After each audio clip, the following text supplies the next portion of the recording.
vocês agora. Eu vou me apresentar, né? Marina Lemos Silveira Freitas, casada, mãe de 3 filhos, meu marido está ali. Eu sou pediatra de formação, mas trabalho com educação há 25 anos. E o fato de nós começarmos com esse trabalho foi porque o ano passado, 2 ex-alunos queridos nossos tiraram a própria vida. No primeiro nós falamos alguma coisa, vamos fazer alguma coisa. Não fizemos nada. Aí, do segundo, vamos fazer. Porque Viktor Frankl fez isso em Viena e ele teve muito resultado. Então, eu falei, nós temos um modelo que fala do sentido da vida. A gente precisa fazer, né? E, a partir daí, isso começou no final de julho do ano passado, esse trabalho, no Colégio Viktor Frankl. A Rita, diretora, está aqui, tem mais coordenadoras, o pessoal de lá também, que eu agradeço muito. Eles encamparam essa ideia, falamos com os pais, falamos com os alunos, e nós começamos um grupo de voluntários para trabalhar, que foi incrementado muito com quem participou da jornada em dezembro do ano passado, né? Tem várias pessoas aqui que participaram da jornada. Então, é um grupo aberto. O foco principal é prevenção em escolas, tá? O foco principal é esse. E agora nós estamos também fazendo parcerias para organizar o Setembro Amarelo. Por isso que a participação de vocês é importante. O que eu vou falar hoje... Por que não foi para frente?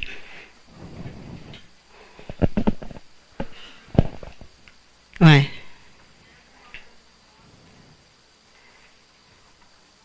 É aqui. É aqui, não é?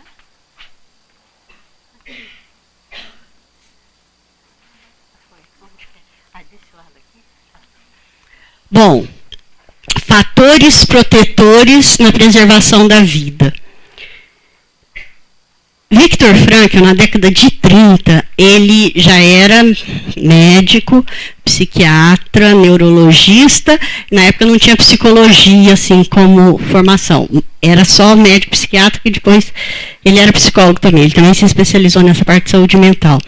Ele trabalhava numa enfermaria de mulheres que tinham tentado suicídio. Ele atendeu milhares de mulheres que tinham tentado suicídio.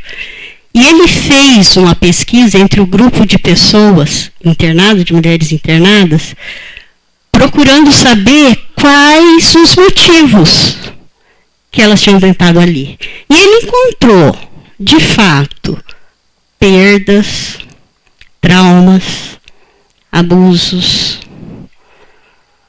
dificuldades. Ele encontrou tudo isso, que de uma certa forma até justificavam essa desesperança diante da vida. Mas o que ele fez? Ele fez as mesmas perguntas para um grupo saudável, ou pelo menos que estava trabalhando, que estava na luta, que estava vivendo. E o que ele encontrou? Pergunto para vocês, o que ele encontrou? As mesmas coisas. Então, qual foi a questão dele? Não o que torna as pessoas doentes, mas o que as mantém saudável, apesar das condições adversas. Ele mudou o foco. E aí ele escreveu isso daqui, desde o momento no qual os complexos conflitos e traumas são um fato universal. Quem aqui nunca teve algum conflito, um trauma, uma dor, uma perda? Todos nós tivemos. E nós estamos aqui falando de vida. Então, nós não podemos dizer simplesmente que todas essas dificuldades, que todo esse sofrimento seja patógeno, seja patogênico, cause doença, que todo mundo tem. Porque causam em uns e outros não. Aí, ele começou a procurar qual era o principal fator protetor. Ele chamou de fator imunológico de ordem psicológica. Como se aquelas pessoas estivessem vacinadas contra o sofrimento. Ou soubesse. Ele foi o precursor da ideia de resiliência. Ele não usou esse termo, tá? Mas Viktor Frankl é considerado o pai da resiliência. E sabe o que ele encontrou? A realização de sentido. Era o principal fator protetor. Nesse grupo que não adoeceu, o que ele percebeu é que todos tinham um motivo para frente, pelo qual valeria a pena manter-se saudáveis, apesar das condições adversas. E aí, a gente pode perguntar para nós mesmos, né? Como é que está a nossa imunidade psicológica? Nós. O que a gente poderia experimentar em nossa vida nos mantendo intactos? Vamos pensar 11 de setembro, vamos pensar o tsunami, vamos pensar essas fatalidades ambientais. O incêndio agora, lá em Londres, o incêndio em Portugal. Será que algo que nos acontecesse poderia nos levar a um ato imoral, um ato antiético, um ato violento?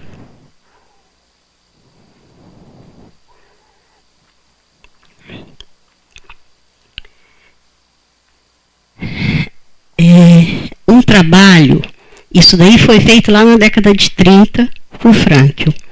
Aí eu encontrei um trabalho, foi feito em 2006, publicado em 2009 por uma revista de enfermagem. Foi feito lá na Universidade Católica do Porto. Você conhece esse trabalho? Eu até escrevi um e-mail para ela, porque eu achei sensacional o trabalho. O que ela fez?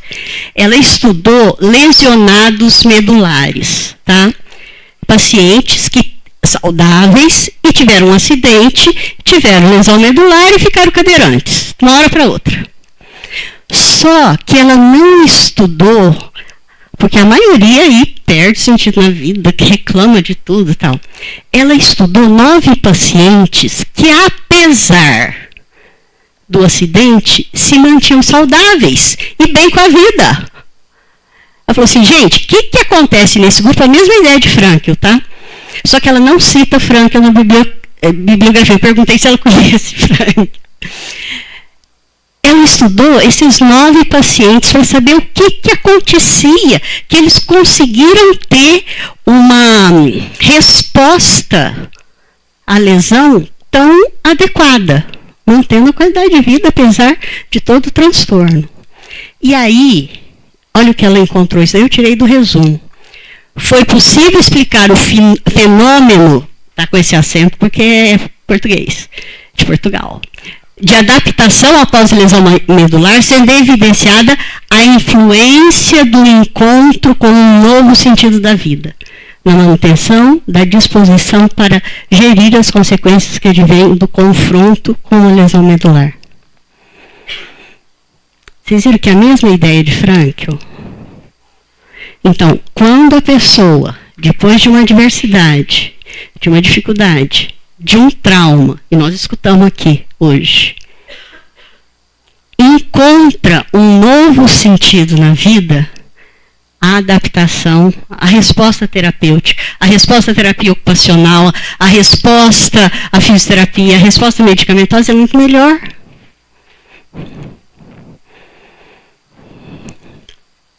Um outro caso, agora um caso pontual. Estamos indo do geral e estamos chegando. Essa reportagem saiu na Veja, na época das Olimpíadas, do ano passado. Tá? Tá aí o Bueno, um surfista que foi campeão mundial brasileiro, que foi campeão mundial, sofreu um acidente e ficou tetraplégico. Imagina um surfista do dia para a noite não andar mais. É uma reportagem bonita, e aí eu tirei só um pedaço. Eu me perguntava por que Deus tinha feito isso comigo. É a primeira reação, realmente. 6 anos atrás, quando voltei a pegar onda, tive um despertar espiritual e entendi que a pergunta certa era para quê e não por quê. o que Viktor Frankl falou no vídeo hoje, né? Que os companheiros dele falaram assim, porque eu não espero mais nada na vida, eu quero morrer. E o que Viktor Frankl falou? Em vez disso, não é a vida que espera algo de você? E aí, se a gente for fazer assim porque aí é um grande fator protetor. Eu saí do porquê, os 13 porquê. Eu tenho que, para que viver já vale. Então, quando eu estou no porquê, tá certo que o porquê me remete ao passado, a encontrar culpados daquilo que eu estou vivendo, gera uma revolta em mim por aquilo que me aconteceu, um desânimo. Eu me fecho na minha dificuldade, nas minhas necessidades. Eu me vejo como vítima. Os outros têm que cuidar de mim. Quando eu fico no porquê. E a série, os 13 porquês, mostra claramente isso. Agora, não é porque aquilo que o Taio Bueno falou é totalmente terapêutico. Eu tenho que sair do porquê e ir no para quê. Para quê remete ao futuro. Tá certo? Eu não vou culpar os outros, eu assumo a responsabilidade diante da minha própria vida. É essa a situação que eu tenho, não é outra. O que eu vou fazer disso? É essa a condição, o que eu vou fazer disso? Em vez da revolta, eu busco, eu vou a caminho de encontrar um novo sentido. E encontro, hein? Quem procura, acha.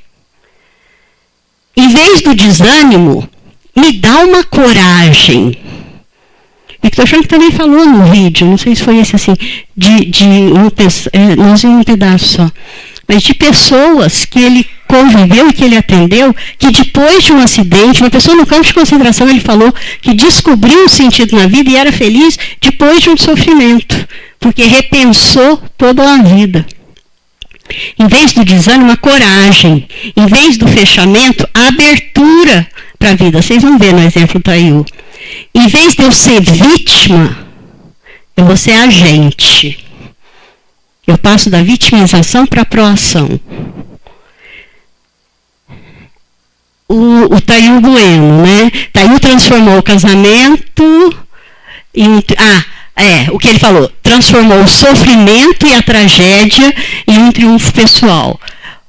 O Viktor Frankl falou isso no vídeo. Tá? Tem que pôr em branco aí que tá ruim. Ele casou depois do acidente, porque antes, inclusive, ele usava drogas, ele tinha uma vida bem assim, que ele não estava satisfeito. Escreveu o livro, é por causa disso, é aí que é para ler.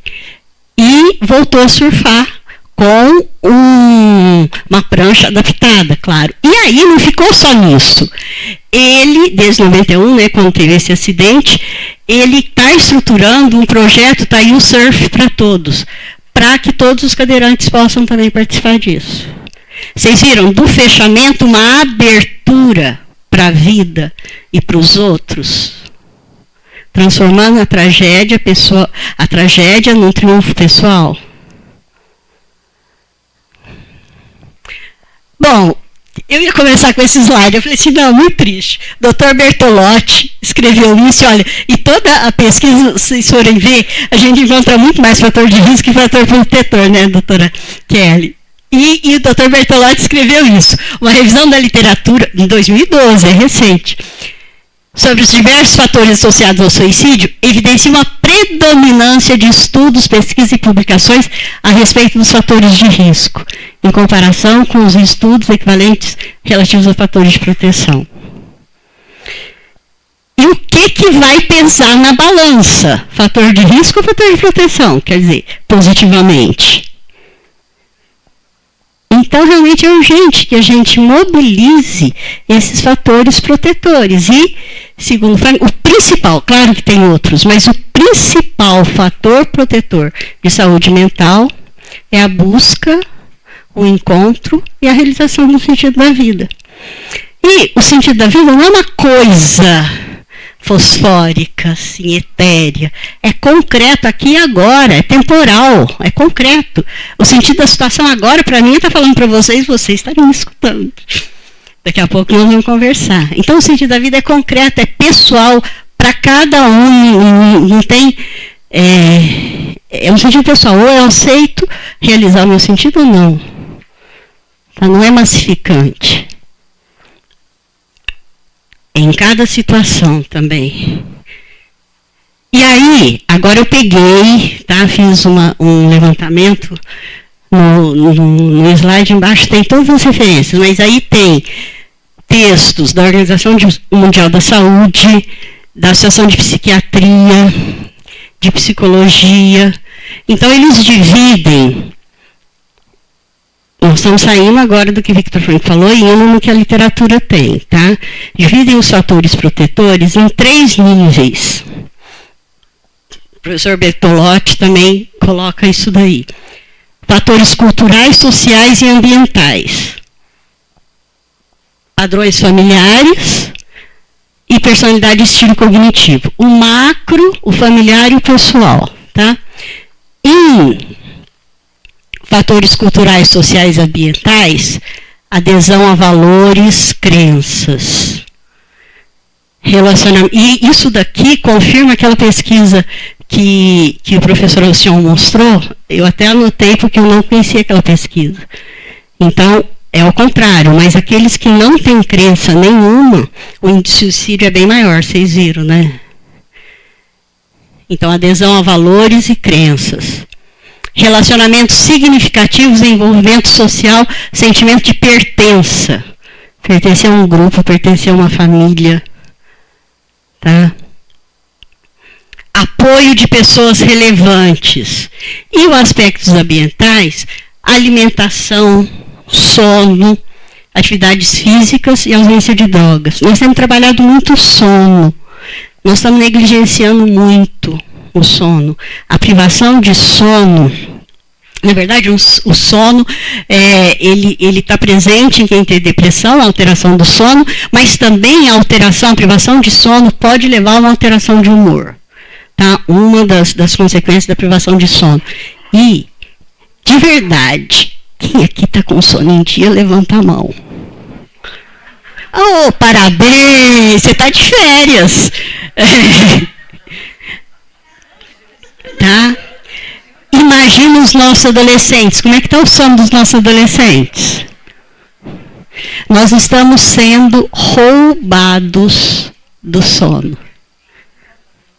Eu vi uma piadinha, uma oração para dormir à noite, né? Então, assim, Senhor, eu te entrego o meu celular para que eu possa dormir bem essa noite, porque se o celular ficar comigo, eu não vou dormir. Em tuas mãos entrego o meu celular. Tá bom. É claro, alimentação, também atividades físicas, tudo isso melhora as condições do nosso organismo como um todo. O que a Rosiana falou, nós somos uma unidade. Então, nós temos uma dimensão noética que aspira a valores, a responsabilidade, mas nós temos nosso psiquismo e nosso corpo. Tem que andar tudo junto. Padrões familiares, isso daqui é um fator protetor muito importante. Bom relacionamento intrafamiliar, tá? Não quer dizer perfeição, mas quer dizer busca. Apoio familiar e senso de responsabilidade. Eles viram assim, que quando a família não é superprotetora, sabe? Desenvolve o senso de responsabilidade nos filhos, e quando a pessoa tem um senso de responsabilidade em relação à sua família, isso é um fator protetor. Pais dedicados e consistentes com limites claros. É um fator protetor colocar limite. Aliás, limite tem um limite restritivo, mas o limite é protetor, igual uma ponte que tem as partes do lado, o limite da ponte, isso é protetor. Então, a gente não entende o limite como proteção, o limite é protetor.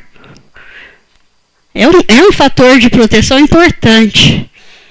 E famílias também que têm intolerância a comportamentos inadequados. Por exemplo, álcool. Tá?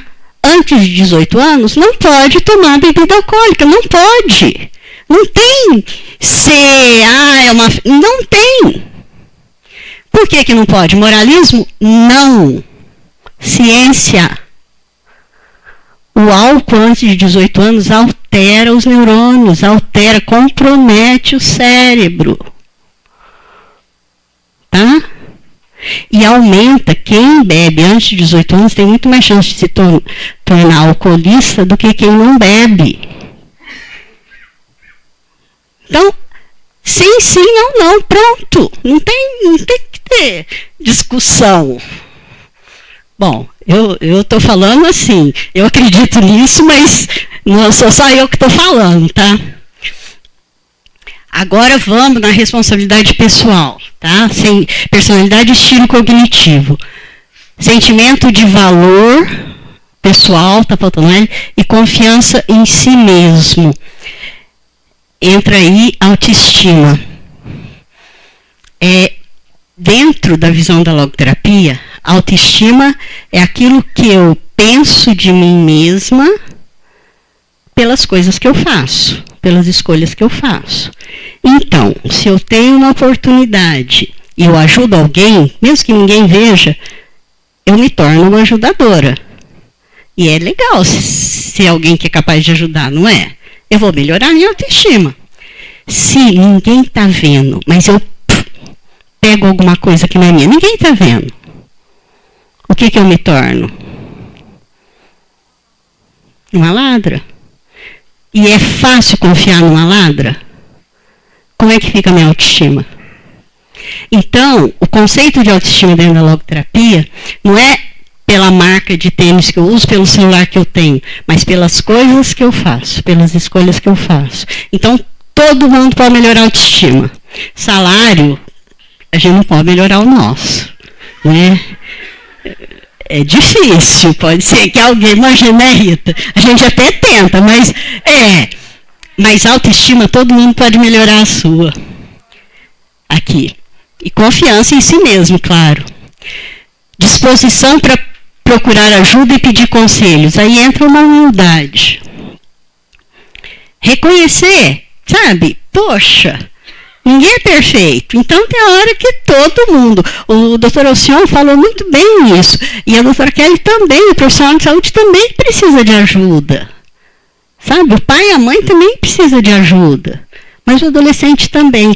Agora, se ele tem um exemplo de professores perfeitos, de pais perfeitos, que nunca mostram as dificuldades, eles vão querer imitar esse comportamento. Abertura ao conhecimento e à comunicação. Sim, a pessoa que tem uma... Vai lá naquela abertura à vida, né? Não fica centrado só nas próprias dificuldades, mas que tem uma abertura de ver o outro, enxergar a necessidade do outro. Então, esse é um fator protetor. E estava escrito exatamente isso, tá? Objetivos na vida e religiosidade. Não estava escrito sentido na vida, não. Qual que é a diferença do objetivo na vida e do sentido da vida? Qual a diferença entre meta e sentido? O que vocês acham? Hã? Sim, a meta orientada para o sentido é perfeito. Mas, por exemplo, vamos pensar a meta de um vendedor ou meta de um bancário. Quem que estipula a meta? A empresa.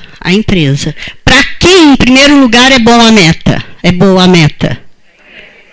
Não é nem para o funcionário, para o colaborador, muito menos para o cliente, tá certo?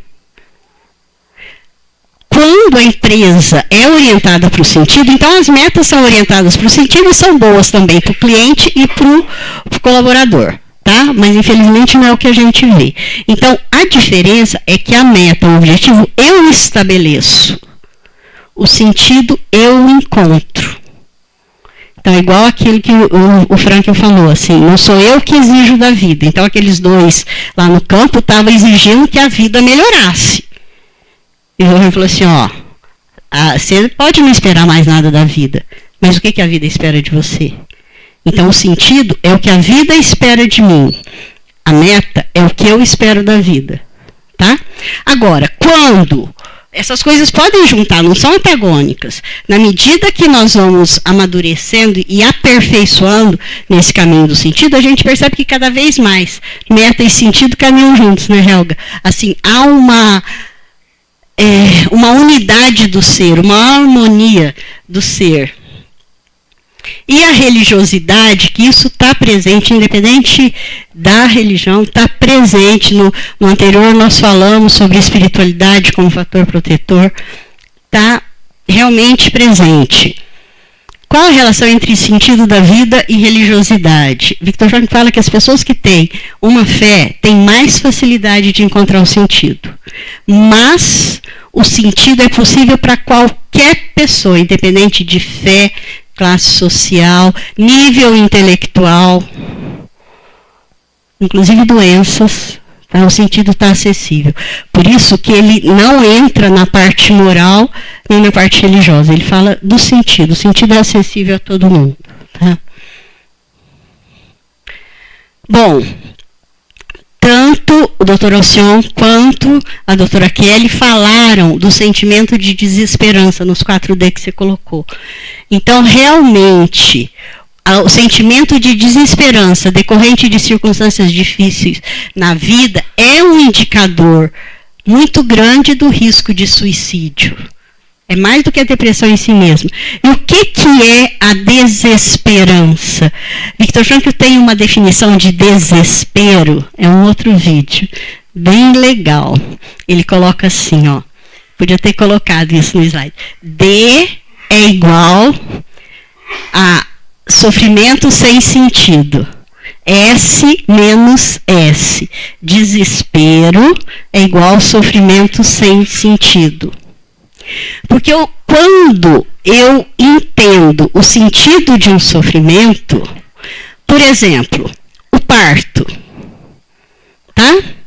Vamos tirar os analgésicos que tem agora, mas o parto, desde toda a humanidade, é um ato doloroso.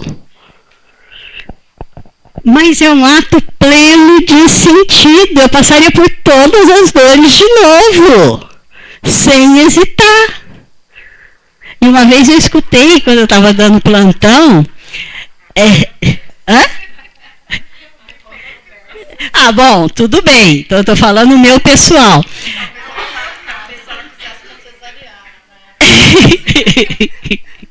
Mas eu escutei, quando eu estava fazendo plantão na GO, no 6º ano, me marcou demais. Uma menina de 18 anos, que estava grávida do 2º filho, e ela falou assim: doutora, eu quero que as dores aumentem, porque essas dores vão me trazer um presente. É diferente da cólica renal, que dói, e a gente não ganha presente nenhum. Essa dor eu ganho um presente. Tá? Então, a diferença do sofrimento sem sentido, se bem que até na cólica renal você pode... tem que ir no médico. O Viktor Frankl falou muito disso. O sofrimento inevitável, porque o sofrimento evitável tem que procurar ajuda, tá? O sofrimento inevitável. Aí, quando eu procuro e descubro o sentido desse sofrimento inevitável, ele deixa de ser desespero. Ele passa a trazer uma esperança. Bom, então a gente pergunta, é possível ter esperança? Se o desespero, o sentimento de desesperança é o mais frequente ou comum em todas as situações, como ter esperança? É possível ter esperança? E aí a Rosiana respondeu também isso. Quer ver? A Rosiana respondeu bem isso, quando ela falou dos condicionamentos da liberdade de e da liberdade para. Nós somos condicionados em muitas coisas, mas nós temos a capacidade, pela dimensão noética, de sobrepor a essas condições e tomar posição. É isso, olha. Para falar disso, eu só trouxe, assim, dentro da visão da logoterapia, os fatores que interferem no desenvolvimento da personalidade. O que nos é dado, que são os condicionamentos biológicos e psicológicos, as disposições que nós temos. O que é adquirido, que são os condicionamentos psicológicos e sociais, as condições. Então, das disposições hereditárias, genéticas, respondendo até o que a Maria perguntou, nós não somos livres. Das condições, também nós estamos inseridas nas condições, mas existe o terceiro fator, que eu só vi isso na visão da logoterapia, que é o autodeterminado. No autodeterminado é onde existe a liberdade noética, capacidade de decisão, de tomada de atitude e de tomar uma posição diante das disposições e das condições. Então é possível ter esperança. Porque apesar das disposições e das condições, a pessoa humana, nós temos a capacidade de tomar, de decidir e tomar uma posição diante disso. E aí, como é que é o caminho saudável que é o que eu sou agora, caminhando em relação ao que eu devo ser, o motivo, o sentido. Como consequência, a alegria e o sucesso.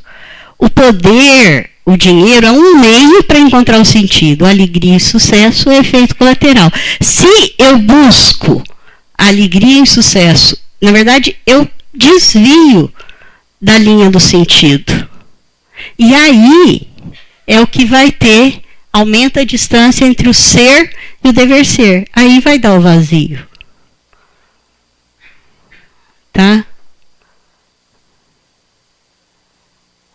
Então, voltamos lá, como o sentido da vida, a busca. É interessante, eu escutei de um logoterapeuta, ele estava num atendimento e o paciente assim, olha, não adianta, não tem sentido a minha vida, eu não encontro sentido, estou desistindo. E estava um dia bem nublado, estava bem feio. Aí o terapeuta chamou o paciente e olhou lá, falou assim, não tem sol, não existe sol. O paciente falou assim, mas como? Claro que existe, só as nuvens estão encobrindo, o sol está atrás das nuvens. Aí o terapeuta falou, pois é isso que está acontecendo. Não pode ser a mesma coisa que está acontecendo com você? Você não deu sentido agora. Mas você não pode falar que ele não existe. Você pode falar que você não está vendo sentido agora. Mas que ele não existe, você não pode falar. Como eu não posso falar que o sol não existe, apesar do dia nublado, apesar da noite. E aí, algumas frases de Frankl que eu trouxe. Uma pessoa que busca um sentido torna-se, ao mesmo tempo, feliz e capaz de suportar o sofrimento. São duas condições para a gente viver bem. Alegria de viver e coragem de sofrer. Quem busca o sentido, encontra alegria de viver como consequência da realização do sentido e coragem de sofrer, se for necessário, para realizar um sentido. Gente, quem aqui já não sofreu de fato para fazer a faculdade, ficou até de madrugada, estudou, trabalhou para conseguir uma viagem, ou ficou de madrugada para cuidar do filho? Não é verdade que a gente faz muito isso? Não é? Porque eu acho que quem não tem coragem de sofrer, nem casa. Não, o marido é muito bom, não é isso. Ai, meu Deus. Não, mas ficar solteiro é pior. Eu acho que ficar solteiro sofre mais. Mas ter filho, então, não pode. Como é que vai ter filho se não tiver coragem de sofrer? Então, são duas coisas, meu bem, me perdoa. Ai, meu Deus.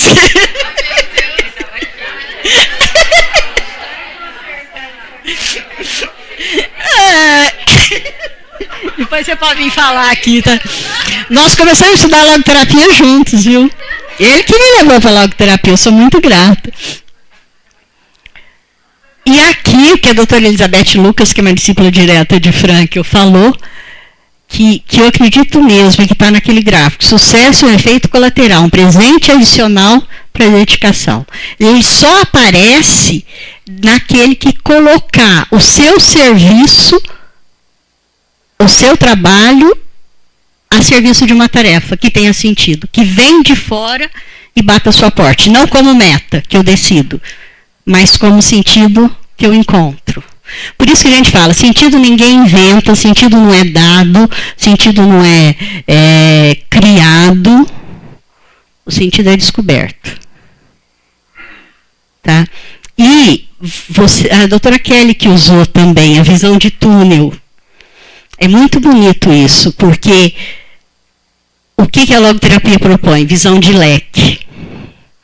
Visão de leque. Abrir o nosso olhar para a percepção das inúmeras oportunidades de realização de sentido que a vida nos oferece. Nós estamos muito cegos. Nós estamos muito cegos para isso. Nós estamos, não é só os jovens não, nós também, nós somos uma geração de cabeça baixa no celular. Nós temos que erguer a cabeça para perceber essas inúmeras oportunidades de realização de sentido. Frankl fala, a vida está repleta de oportunidades para dotá-la de sentido. Ele fala também, até o último momento é possível dotar a vida de sentido. Então, qual é a ação preventiva, terapêutica, educativa? É apelar para a vontade de sentido, para fazer despontar o brilho. Sabe assim, quando tem várias oportunidades e aquela brilha, fala assim, nossa, essa daí merece ser realizada. E colocar todo o nosso ser à disposição, porque quem decide somos nós, se vamos fazer ou não, né?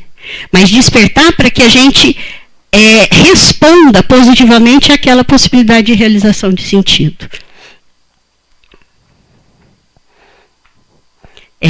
Isso daqui eu vou ler inteiro porque eu achei que é bem interessante. Se a gente for ver todas as teorias atuais de motivação, a gente não vai encontrar, muitas vezes, aquilo que é básico na pessoa humana, que é a busca de sentido. Victor Frankl fala que essa é a principal motivação, a busca do sentido.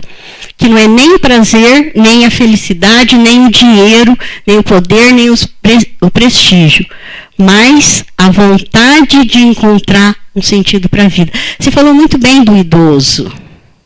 Não é só aumentar os dias, mas ele precisa encontrar um sentido, um significado na vida. E se existe um sentido a ser realizado, se a pessoa está consciente disso, olha que importante. E ele viu isso daqui, vivenciou isso no campo de concentração. Ela se torna consciente desse sentido, então ela está pronta para sofrer. E se necessário for, para se sacrificar, se submeter à tensão, ao estresse, sem danos à saúde. Quando eu entendo o sentido pelo qual eu estou passando aquele estresse, pelo qual eu estou passando por aquele sofrimento, sem danos à saúde.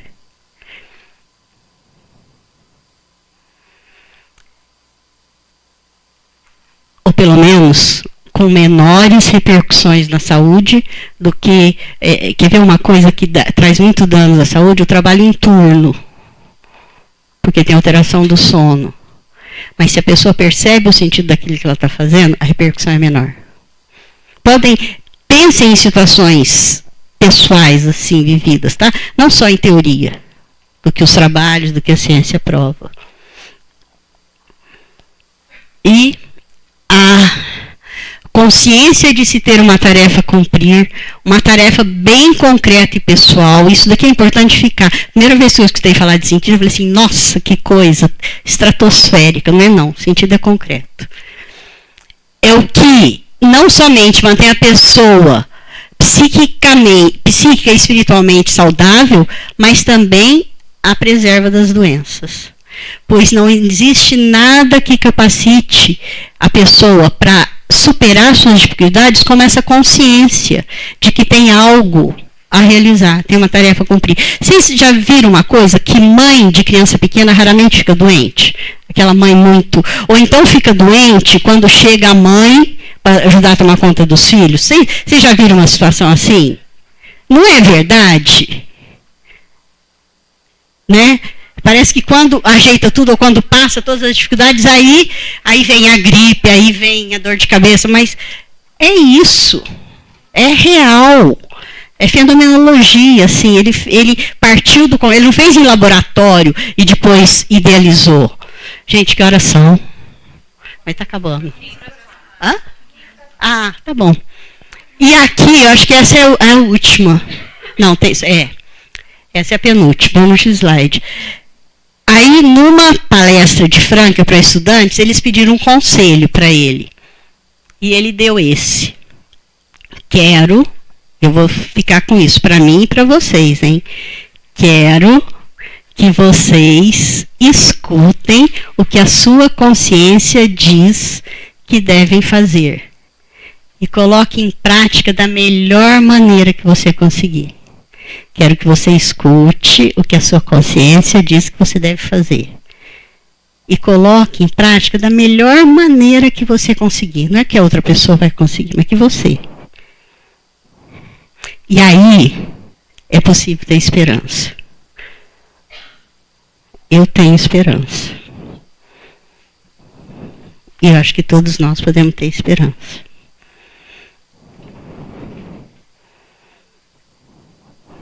Tá bom? Aí, né, o convite para o 3º Congresso de Logoterapia Aplicada à Educação, 14 a 16 de setembro, vai ser aqui no Direito, tá? Um lugar bem grande, nós podemos encher bastante. E o tema central vai ser do tédio, apatia, alegria e coragem, ou seja, da depressão, da ideação suicida, do comportamento suicida, a alegria de viver, tá? Fica o convite para você.